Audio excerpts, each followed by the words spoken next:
Alright boys, you like my GU videos, so I'm gonna make this a weekly series where I talk about why a Pokemon is either good or tremendously bad in Draft League, and this week is tremendously bad and it's gonna be Gliscor. Before that though, a little under half of the people that watch my videos are subscribed. If you go ahead and go down there and double check and see if you are subscribed, that would mean the world to me. We're almost at 2,000 subscribers, which my dream was 1,000. I wanna see how far we can go. We can go past 2,000. First stop though, 2,000, go down there and sub, man, it means the world to me. Alright, let's get into business. Gliscor is ass. That is a tremendous statement for a Pokemon that just came back in the DLC, but I wholeheartedly believe it. Gliscor has one of the best abilities in the game, in singles at least, in Toxic Heal, but while Toxic Heal is broken, we're now in a meta where not everything can Toxic you, so you pretty much have to use a slot on Toxic Orb guaranteed. And if you don't, who knows, you might have a useless ability. Not only that, but Gliscor has been a premier Pokemon in the past. It's never been better than Lando T. Let's get that out of the way actually. Let's backtrack a little bit. You guys say this ass Pokemon is better than this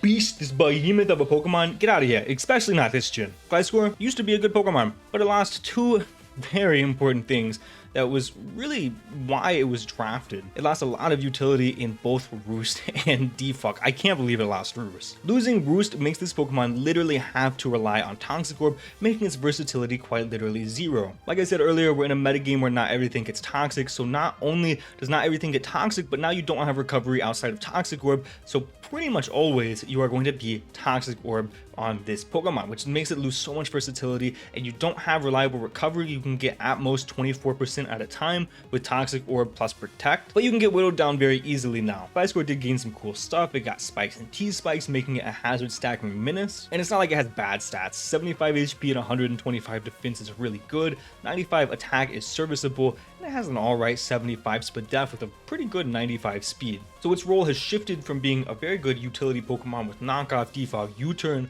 to more of a hazard stacking Pokemon with access to no recovery, which is usable, don't get me wrong, but everybody is still like, Gliscor, this Pokemon is crazy, 15 points. Hell no. Defog and Roost were probably two of the biggest moves that this Pokemon could lose unless it just like randomly lost to Earthquake. Yeah, it can still knock, it can still rock, it can U-turn, it can even spike now. Or the reason that you wanted it previously for a Defogger and for longevity, it no longer has. It was already going to be worse this gen with Roost going down to 8 PP from 16 PP, but just outright not getting it makes it a lot worse. You still have some cool sets if we're talking OU ladder. Toxic Orb with normal, Terra with Facade is really cool. You still have some cool setup opportunities with Agility and Swords Dance with being a typically bulky Pokemon, but you're not going to cycle this Pokemon in. You have to use it as maybe a U-turn knock pivot. You have to use it more offensively maybe, and it does have a good move pool. It has things like Taunt, it has a lot of coverage moves, but Defog and Roost specifically gone from existence. Gliscor is usable, but stop saying it's 15 points. It is just not. It is probably, in my opinion, like a 12 pointer now. It's like serviceable, but it is not